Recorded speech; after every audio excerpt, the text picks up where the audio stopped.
Yeah, watching... Well, I went back and rewatched the 2 seasons of Travellers. Because I forgot what happened. And then started season 3. And, bloody Walter makes a cameo. Oh, classic. Gary Jones. Gaz. Big Oh, man. Gazza. Big man on Compass. He hasn't aged a bit. Grew. I don't know if they meant for him to look beaten up. But, it was good. Rough He came life. in the shadows and I'm like, is that Walter? That's what all the Stargate fans do in that show. Yeah. Yeah, Amanda Tapping's directing a whole heap of episodes in season 3. Did you see him on Twitter last week where he made a call out, obviously with Aquaman and cinemas? He's like, hey, SG peeps, can anyone tell me what episode of either Stargate SG-1 or Atlantis I appeared in with Jason Momoa? Totally can't remember. Some dear soul posted it ages ago, but can't find it. It's a cafeteria scene where I'm boring the shit out of the future Aquaman. That's so good. Sit there with his He kids. could easily go on IMDb. Yeah. He's just like, nah, Of I'll course. tweet it. Yeah. I'll tweet. I know exactly which episode it is.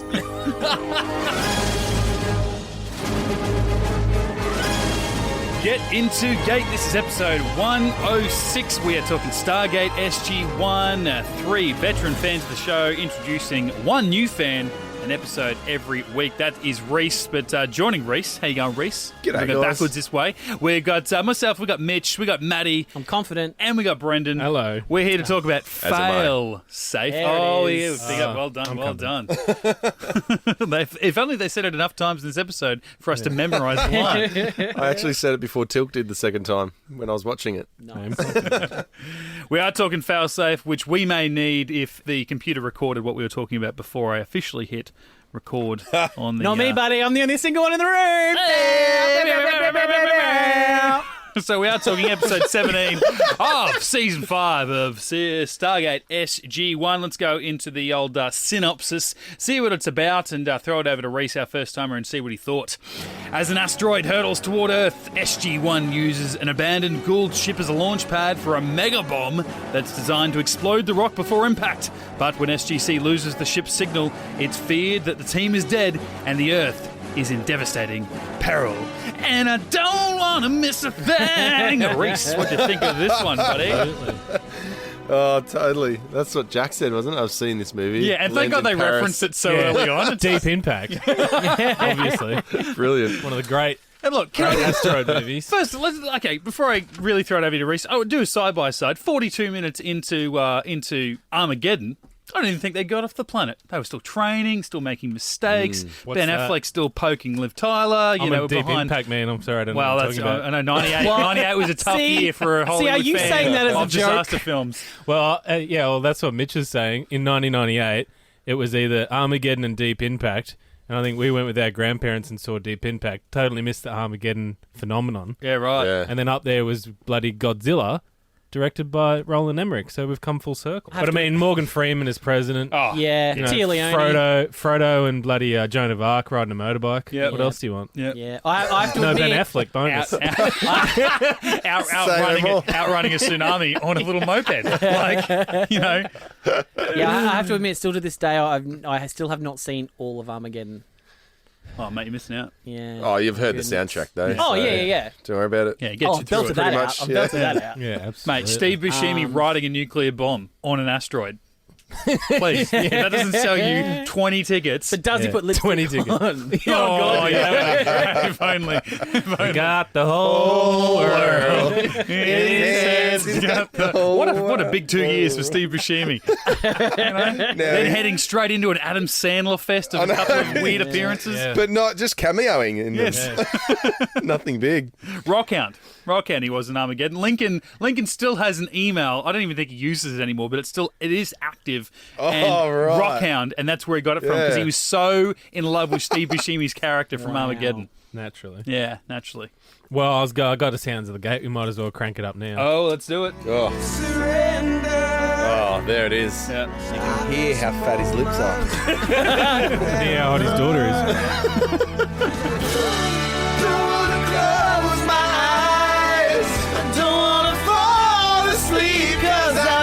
You, babe, and I don't want to miss a thing, even when I dream of you. Sweetest dream we never do, I still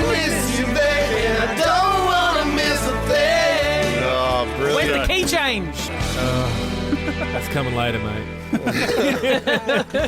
Oh God, it's so Bayrific, this movie. Like just even seeing the video clip.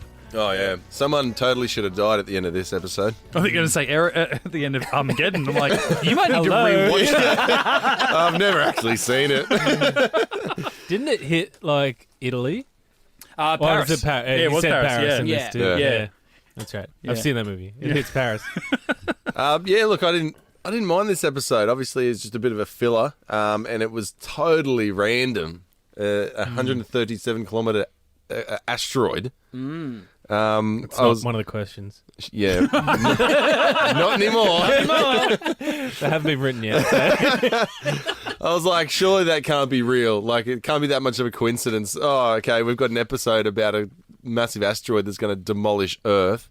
But yeah, and anyway, it turns out it's Naquita infused, blah, blah, blah. Good comedy in it, though. I like the comedy in it. Yeah, I generally skip this through my rewatch because I know the end isn't that great. Yeah, But- I didn't really yeah. get the science of it. The whole hyperspace, and then we can go through the Earth. Well, you know how ships go through hyperspace to get to vast distances. They don't actually travel through space. They go to subspace, like a different... like a wormhole does. Yeah. So it's like out of our Right. dimension or reality, basically. Realm. And that's why it can move faster.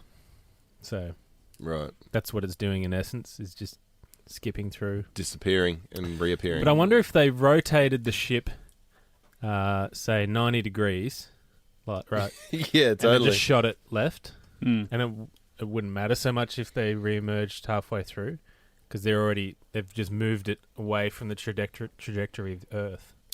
I thought they were using the momentum of the asteroid itself. Right. Like they can open up the window, like the subspace window, but then it was the velocity of the asteroid that actually made it. And like in the same way we walk through a wormhole. Gave him the greater speed to get through it. Yeah, like it's the subspace, like hyperspace things like open up a window, but then you've got to use your like normal engines to actually get inside it. So that's what I thought. Yeah. Okay. The momentum of it. Yeah. So that's why they true. could only open it up in front of it. Because yeah, you make a good point. It would have been much easier to just, if they could have just Yeah, because she kind of jacked it to the side. Because I always thought originally when I first watched this, they wanted to make the shields go around it. I thought you had to put the shield around it as well for it to survive entry. Obviously not. So in saying that, all they did was make the hyperspace window bigger for the whole asteroid to fit through. Carter did say that she had to expand something around the entire asteroid. Might have just been like a subspace bubble or something like that. I think Yeah. she's like the window itself. Usually it's only the size of... I suppose, the window itself would only be as big enough for the cargo ship to go through. Which and they're like, we have to like expand it bigger than it's ever gone before. I'm like, yeah, it's 140 kilometers. Like it's a little bit bigger than what it's used to be. Then your 20 meter cargo ship. It's not like just dialing it up to 11. You know, Is it capable of that? Did they need it that big? Like the Gould, wouldn't you think that if it's Naquita, it's going to be big? Doesn't have to be. It can be like the size of a car and still f things up. Yeah, I guess, but you'd want it big enough so it wouldn't burn up like I've seen that Simpsons episode. Ends up being the size of a Trow's head. So it doesn't burn up on entry. And I guess if it was the size of a car, they wouldn't necessarily have used a nuke to get rid of it. It would have been, we'll just bump it out of the way with a cargo ship. So you reckon Yeah. the Gould's plan was for them to find it and then blow it up? No, well, that's what they said. The Goa'uld know that the only that they've got nukes. Basically, are the biggest the Atari's biggest weapons. So they'd have to blow it up, which is why they put the Naquita in it. So But I think either or. the Goa'uld are just looking at Earth, going, "Oh, they're just so dumb. Like we'd have to make it that big so they can see it." Well, yeah, like Carter does say, it's a massive fluke that we even noticed it. Yeah. It came in because so the old late. mate in the middle of the bloody lake. Yeah. But tying into what Rhys was saying last week when he had some issues with Brendan's Has Rhys been paying attention, was this Anubis? Was this the Goa'uld or was this just Anubis Doesn't say, does trying to fulfill... Well, it's funny that last week it's like, okay, Anubis, you can join the System Lords, but you've got to destroy Earth first. And then next week, suddenly the Goa'uld are trying to destroy Earth because I always thought in he a was, way that the way that the Asgard can't intervene. Yeah. he is back in the System Lords, but he has to do something. It's not like a prerequisite. He's in already, but You owe But us. but either way, doing it this way Because is a way to skirt around oh yeah, for sure. the Asgard for treaty, sure. the Asgard treaty. Because I just remember Sarah saying Anubis doesn't owe you shit, but we will kill the humans if you want. For funsies. Yeah. Yeah, we're going to do it anyway. But Yeah. if you can let us in, that'd be sick. And I know I actually said that last week. I missed that line when we were doing the. Has Rhys been paying attention? That they said, "On you, if you really want to be in the club, you've got to, kill humans and stuff." Because even though it was only a week separating watching these episodes, I wasn't thinking that it had this ulterior. I think I was spending the first half of this episode going, "Is this any? I want this to be more than just like a rip-off of Armageddon, because they did references, which I'm Deep Impact. For me, it's like Deep Impact. If you're going to Proper Deep reference Impact it, people, fine. yeah. Like if Hang a you, lantern on it, as you say. Yeah, right. I don't say it. Cooper does. Not me. if you reference it, I actually do it a don't lot. mind that you're a rip-off because at least you're going, hey, you're looking at the audience, having a wink, going, look, we're just taking the piss. It's fine. Yeah. But then when they did say, oh, this might be a Gould thing, and I'm like, oh, okay, this is fun. And then when they said the Nakwita thing, because then it was like last week where Daniel was being sent into that summit meeting to kill all of the Gould system lords, and only through being there he realised, if I do kill these system lords, that will actually help the Gould overall, because you're going to have Anubis come back in and he won't have anyone to challenge him. Yeah. They'll become stronger by killing all their hierarchy. This was like, well, if you're going to go and destroy this thing that we've sent to you, it's actually going to do much more of a job because it's loaded with Nakwita. Yeah. So, yeah, I like that they built on. So it's sort of, the first half I was worried about it just being this rip-off. The second half I'm like, okay, you got me. You're in. This is a TV I'll watch version, it. Yeah, they gated it up for us. Yeah, when you had O'Neill and Teal'c like moonwalking back to the back to the ship, I'm like, It took ages. yeah, Took so long. Well, and here's the weird thing too is why didn't they just use the rings? Like the ship seemed to be quite happy to just like once they stopped, it was quite happily to just be hovering there above the ground, and they needed that so they could ring down the Malp with the nuke on it. Right. But then they would have had to have moved the ship and land it so that they could walk out. Why didn't they just take the Ring rings as down with well? it. Yeah, Why that's what I didn't- thought. Yeah, I was like, that's weird. Go And that way down they, with the bomb. that way they wouldn't have to have depressurized the little airlock Yeah. and all that kind of stuff as well. And I was just like, okay, fair enough. Because it's, you can also kind of see when they're stepping out of the cargo ship how like the floor of the cargo ship just becomes dirt. Like there's not even Yeah. like a real just because obviously it's the set floor, but just the way that it's really smooth for them to get out, and the terrain is easy enough for the Malp to just kind of just drive across and not have to go. I guess over any this is rocks. far enough. What? Just a nice little cave. My main question was when they were approaching the asteroid at speed, and then obviously found that crater. Luckily, found that crater. And then NASA goes, "Oh, look, they're approaching it too fast. Most likely, they've crashed into it and they're dead." If they crashed into it, wouldn't the nuke go off? Not No. necessarily. Depending on which movie you're watching, I think. Yeah. But it's like with C4. I remember going to America. I went to this like basic, like almost military training for like if you're a teenager, and they said they like forget what you know about movies and what they say about tell you about C4. You can do anything. You could chew on this. Nothing's gonna make it blow up except if you put an electric charge into it. Because you watch movies and like someone throws it off a bridge, into the water, it brings down a building. It's like no, you can do literally anything to that. I'm hoping that a nuclear bomb would be almost the same. You'd have to like have some kind of like dead man switch, sort of like I don't know. All O'Neill needed to do was cut the wrong wire and it would blow up. So surely the wires would have. Well, yeah, once you disconnected. right, that's true. Well, Yeah, it was activated at that point, so I don't know whether them Yeah. activating it, put the Yeah. part A into the part B for it to Yeah. become a thing. Or, Look, what I know about atom bombs. Oh, try to condense it down for us. Yeah, We're like only here. we haven't got 2 hours, mate. What I know about atom bombs is not a lot. So could Well said.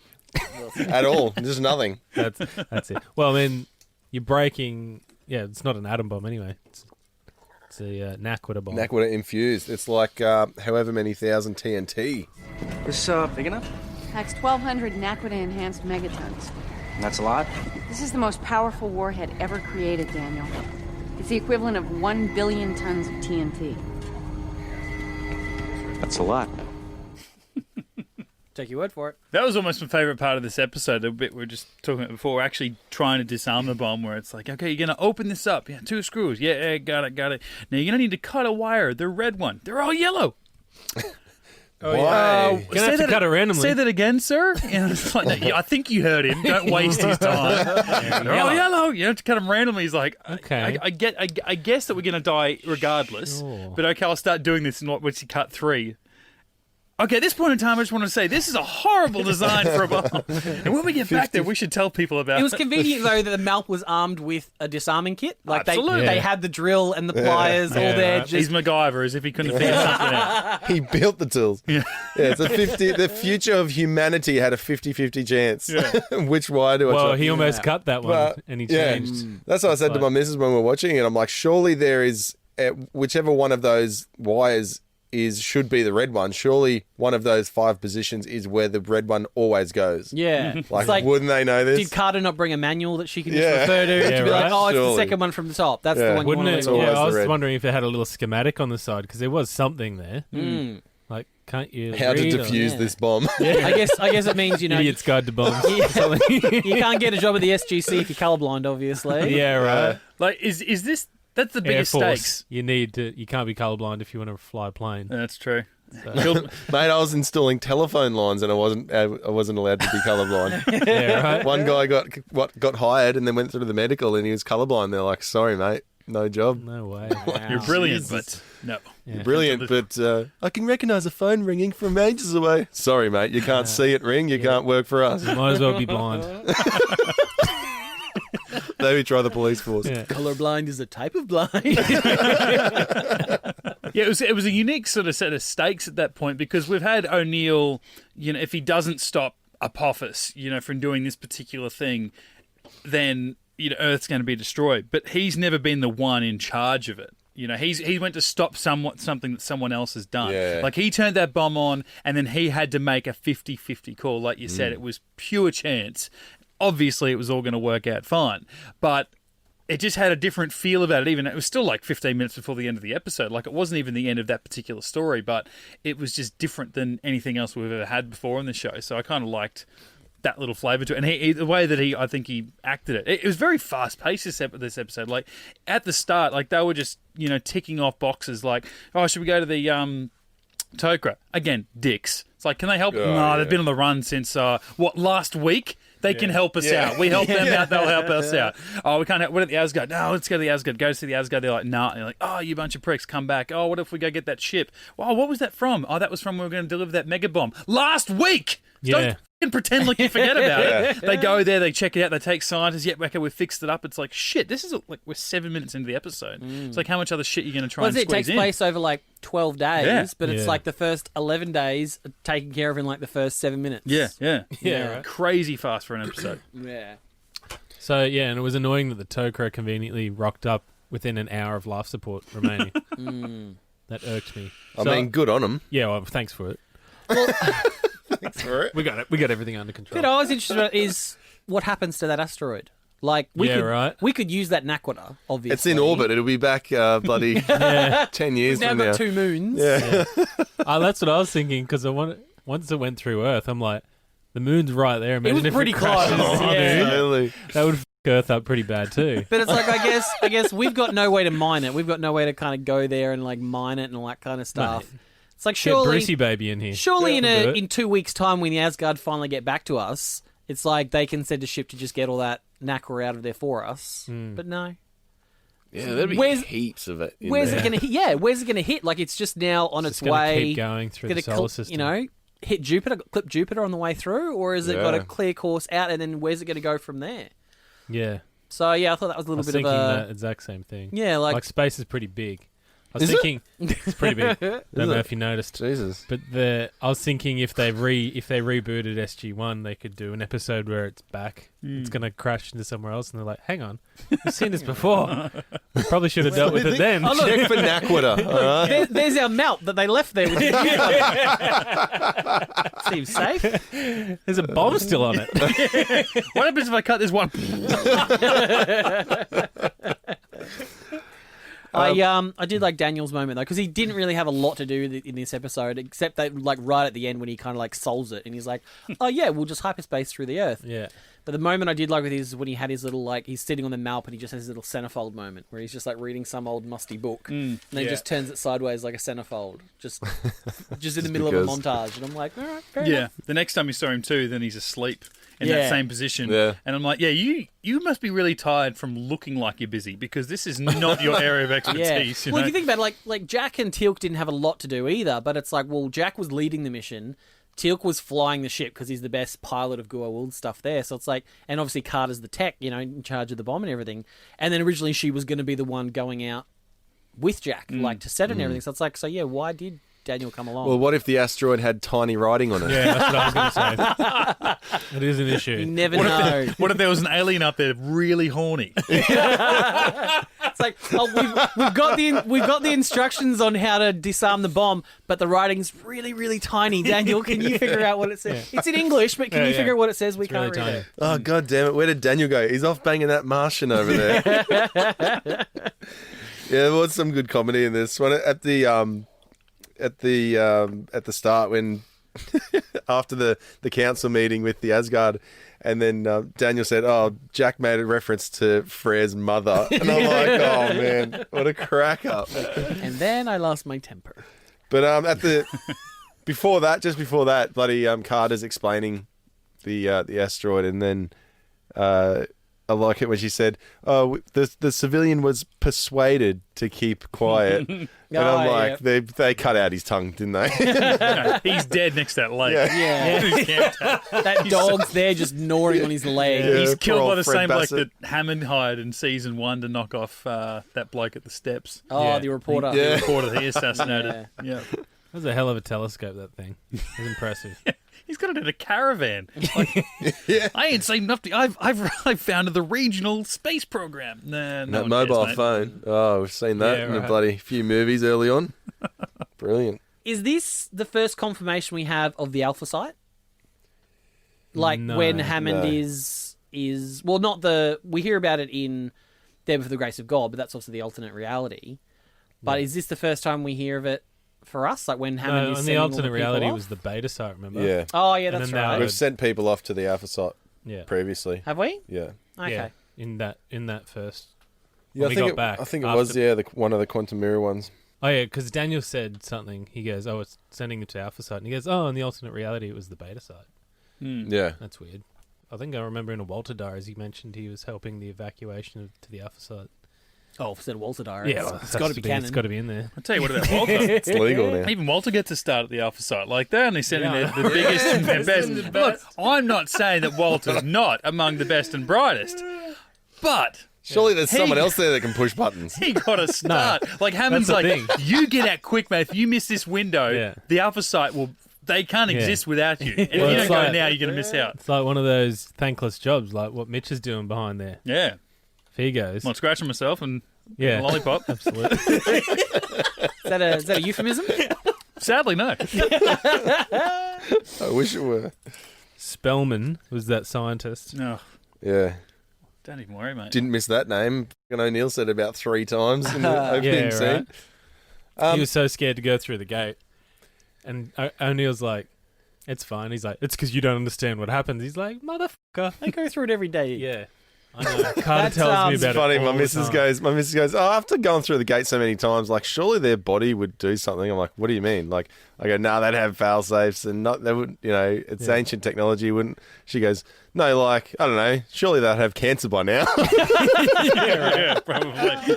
That's how the ancients died. Yeah. Naquita's radioactive.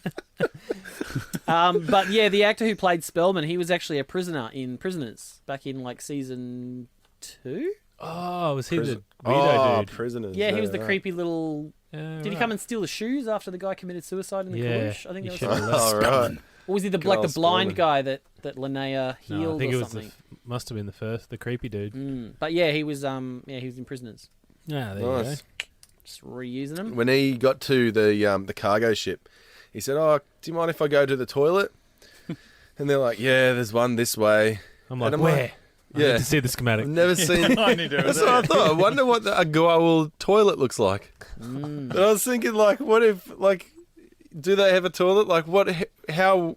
I thought maybe they could just shit where the rings are on the floor and then just bring it out. Yeah, does it take all the matter? Or... Yeah, right. Like if I piss a puddle. Does it make the floor clean? Yeah, how does that work? Well, it takes everything out. Yeah, Takes everything. It's kind of like the iris, kind of off tilt. It's like if anything's on top of that surface, gone. Takes it. Sham. Well, with the toker and the sand, yeah, right. even removes the sand. Maybe it's got a little waste filter. Yeah, good chat.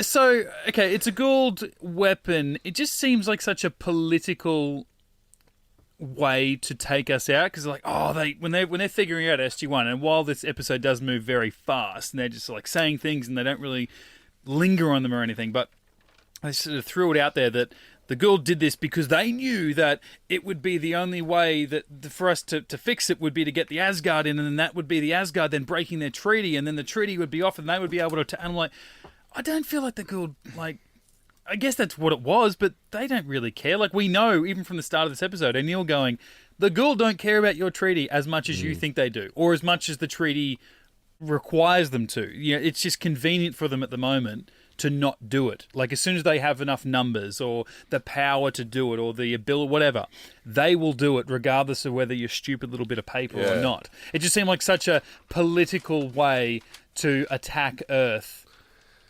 considering it was the Goa'uld. Yeah, like, I'm like... And then the Asgard go, yeah, but they said they have no knowledge of the Tolan, like killing the Tolan. Of course they're going to say that. Of course they do. And like, but when O'Neill was questioning the Asgard and he says something about the treaty, getting around the treaty, the Asgard said, that's the way the treaty was designed that way, so there's no black and white. Like, there's no way to get around it. And yet, what happened in that bloody red sky? Yeah. That was the Asgard, wasn't it? Yeah. Like, Oh no! Don't bring it up again because we'll never know. just cut here. We won't know. Yeah. Well, that's what I was thinking. Imagine O'Neill going back to that red sky planet and going, we just need to go in the hall again. Yeah, just, And they're like, just need to borrow your "Piss phone. off. Stop coming here. We don't like you. Well, couldn't they go to bloody the other one? Samaria. Yeah. They could.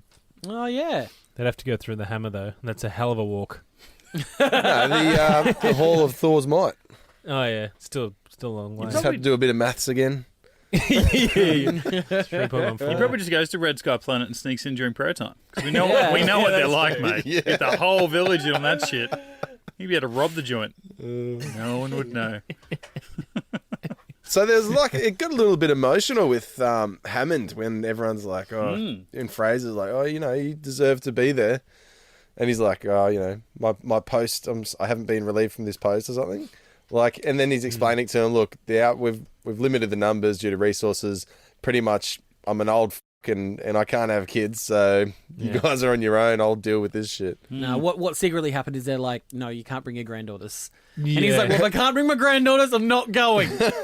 Yeah, I'm not. I did find that funny in that scene because he goes, well, this is the only way the human race can survive. I'm like, hello, whole galaxy full of them.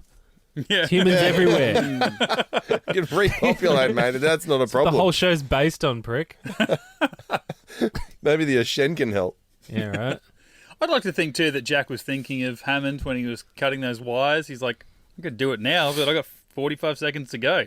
What would Hammond want me to do? He'd want me to wait until it was 2 seconds to go. Yeah.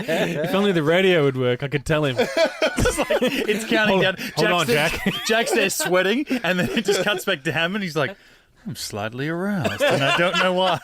It's just him in the base and he's got senses. no pants on. Well, no one else is around. It'll be fine. Staring at the gate, and there's a behind the shot of him and just no pants, just his ass. And he gets down to 3. It gets down to 3 seconds and stops and he goes, God damn it, I was so close. That's why he didn't want to go. Yeah. He's like, this is going to be so good. You're going to have like Whole a base huge counter here, like counting down from when this asteroid Blows a hole in the mountain so you can actually see it. It's like a massive skylight to see this giant comet It's got coming the to it. blast doors just going up and down, up and down, up and down. Walter gets back afterwards because it didn't blow up and he goes, Can you delete the footage on the I need security I cameras? need you to destroy all black lights on bays. Also, don't touch anything in this room. Probably Especially, need to wipe down the control panel here. especially the self-destruct button. Don't touch that. Starbase Command is now Mop 4. It is now Mop 4. But it's like, Shit. we could have had, like, the Stargate goes f***ing everywhere. We just have the one off-site base. It's like, Yeah, I know. we could have had a lot more people going to a different base. It's like they had 11 days to evacuate people, and he waits till the absolute, like, last minute You Yeah. go. to send people through. It's like, we could have sent a bunch of annoying people to, like, the land of the light and all their gold bulls and all that kind of stuff. It's like, send some people there. Send some people to live as Vikings in some area. Just, spread it out a little bit. Yeah. Yeah, when he's saying, there's limited resources, so we can only send a limited amount of people, like, what are your resources? And why are they limited? Like, you're the government. Go to a desert planet? Is that what the alpha side is? Like, how many, like, you could set up, like you said, like 10, 20 planets, Yeah. like, set up your little vegetable gardens or whatever you need to do. Yeah. Like, we could be the new Gould and just, like, take over the galaxy. Just, totally. sending 10,000 people here, 20,000 people here. So I always think they should have utilised the alpha side a bit more and maybe have a beta side as well. Like somewhere where if you're coming in hot, you dial that. So they know, all right, incoming wormhole, everyone on turrets, let's go hard. And that way, if they got an evacuation planet too, so they're not cluttering up the SGC, they can go, all right, we go to this planet, there's bunks and shit. Yeah, well, That's after a our while base, they do, yeah. but just you'd think by like 5 years in, you think they'd kind of have more of that. Given that, the end of season spread 1, they hear about, alternate realities having beta sites and all that kind of stuff. Yeah. So it's like they've known about it for years. And attempted invasions of Earth. Yeah. So Like, it's surely you'd have you think extensive, you'd have a few cities and shit off-world at least. by now. Would have thought. Well, they set up the base in Prodigy, that little laboratory off-site. They set all that up. They managed to take all that through to that little moon. So it's like, I mean, ask the Tok'ra for some crystals. yeah, right. yeah, that's a good idea, Easy. actually. Hey, so I've been playing you guys some good commentary whenever it pops up. When we got Martin Wood, especially Peter DeLuise, so there's some good commentary. But every now and then, Cooper. they just let you down a little bit, and all you get is this kind of gold. So I remember receiving a phone call out at the location where we did that opening shot, the crane shot, because we were going to shoot the puppets later that day. And I got a phone call saying that it wasn't going to be necessary to reshoot any of the puppets. And you and I had looked, and Alan Lee, who cut the show, we had a conversation as well. And Did you? we thought, well, at the very least, we should shoot a close-up. Yeah, did. Right. And so what we did is we just Such an important phone changed the lighting and the look of Was the he puppet. was So he we had packing a each of them- cone at each this of them point? three go up. Jesus. We only had the one practical puppet. We had a second puppet as a stand-in that we were lighting with. Is he talking about Asgard? That's an amazing contraption, that Thor It is. puppet. Wow. Yeah, so that's the That's fascinating. why you buy the DVDs. Yeah, that's Yeah. the fascinating Andy Nikita, who's the director of this episode. That's his fascinating commentary about getting a phone call about Puppet. No, they said we didn't want to shoot close-ups, but then... Andy Makita also directs but some then we Travelers episodes too. Oh, does he? Yeah. And now we return to Annie Makita talks to Robert T. Cooper. Please don't change the channel. Andy and Robert read the phone book. Tune in. Jeez. Smith. Will they say your name today? Tune in to find out. Smith. Aaron. Any Smith. Albert. anyone named Brad, Robert Cooper just dismisses. Oh yeah, and then there's Brad. Yeah, don't worry about Yeah, it. don't worry about Brad. Don't worry about him. Don't worry about Brad. No, He's point. kind of involved. He's fine. It's Time to find out if Rhys has been paying attention. All right, where are we at now? 30 seconds on the clock for Rhys's trivia time When's the time start? at the end of this one. Ooh, this is new. How many Well, questions? 1, 2, 3, It's time to find out 4, if Rhys is 5. Five? the 5 questions. episode Manageable. stuff. Now, time to find out if you've been 137 paying kilometres. attention. What was the asteroid mostly made of? One of the great questions. Oh, Naquita. Correct. How many tons of TNT is the Naquita bomb equivalent to? 1 billion. Correct. What episode have we previously seen the actor who plays Spellman? Prisoners. Correct. How did SG-1 stop the asteroid from hitting Earth? Oh, they went into hyperspace. Oh, correct. What band sings I Don't Want to Miss a Thing? Come on, don't f*** this up. Tyler. Five. Aerosmith!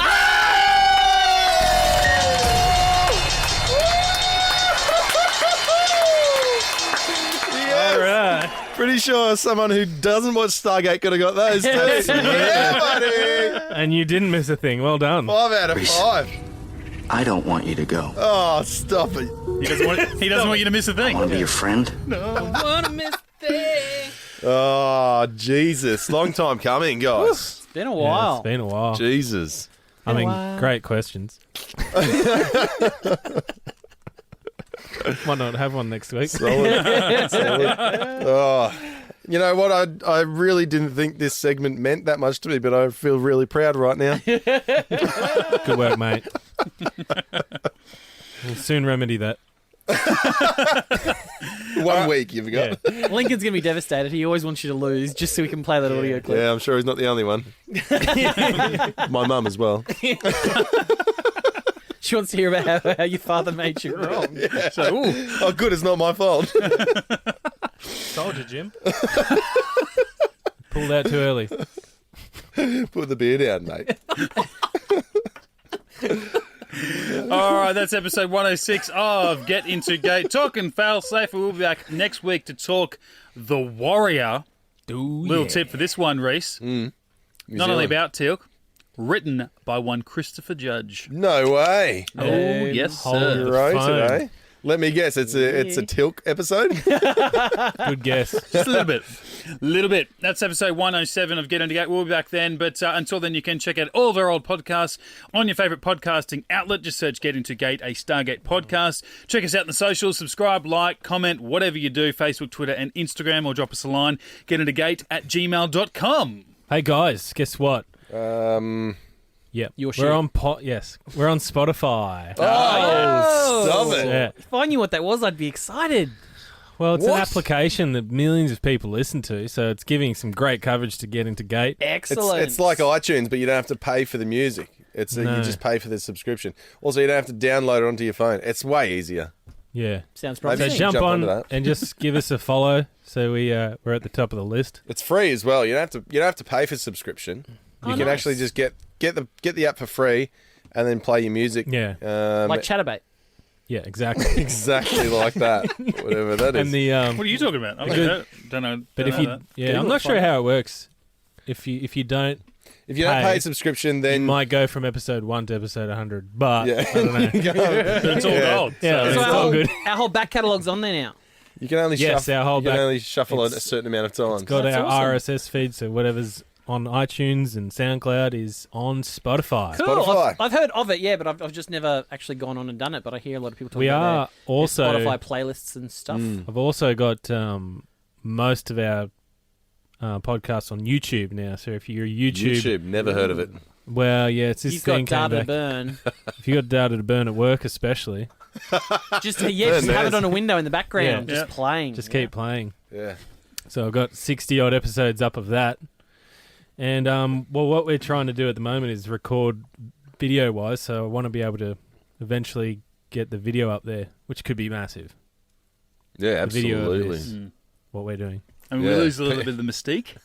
Yeah, But I feel like it's a risk worth taking. Yeah. So, Yeah. like and it could go. it's a prize for It means everyone we're all going to watching. start wearing pants, though. Well, it's kind of cutting off. So Yeah.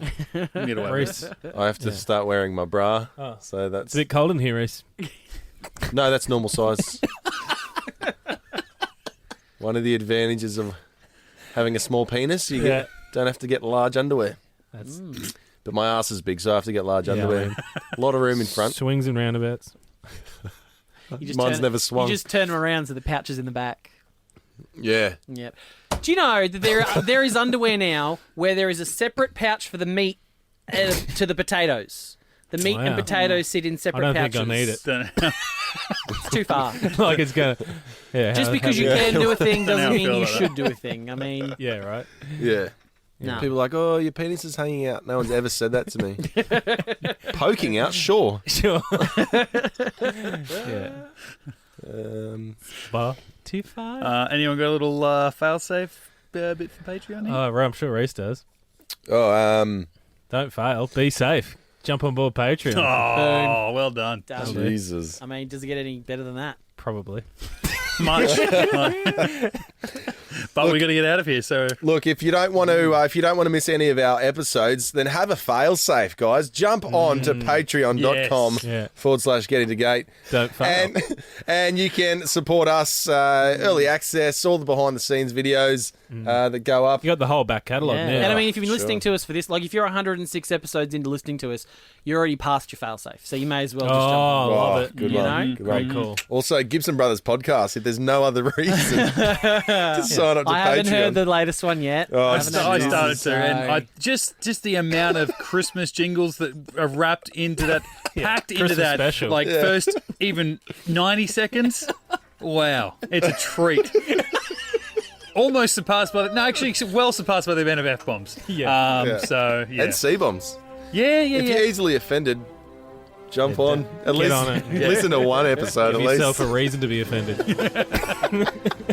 Just really test yourself. Find out why you'll hate it. Oh, there's no fail-safe, to be honest. No, good call.